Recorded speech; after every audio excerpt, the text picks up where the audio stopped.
de Germain Massinissa. Jusqu'au jour d'aujourd'hui, en 2021, il y avait un assassinat d'une fille décapitée par son père. Ce n'est pas un jugement, mais c'est juste une victime collatérale concernant le système algérien. En 2001, ce père-là, il a été libéré le 14 juin 2001 pour jouer la zizanie à Alger. Ce même personnage, son fils, il a assassiné son fils.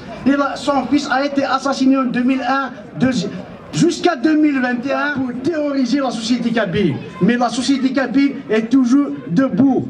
Donc ici aujourd'hui, nous sommes ici, et beaucoup plus pour ne pas tarder sur un constat, parce que c'est bien, ils ont presque tout dit, mais aujourd'hui, nous sommes ici pour dénoncer le blackout des organisations internationales, les médias lourds internationaux, à l'image de Radio-Canada.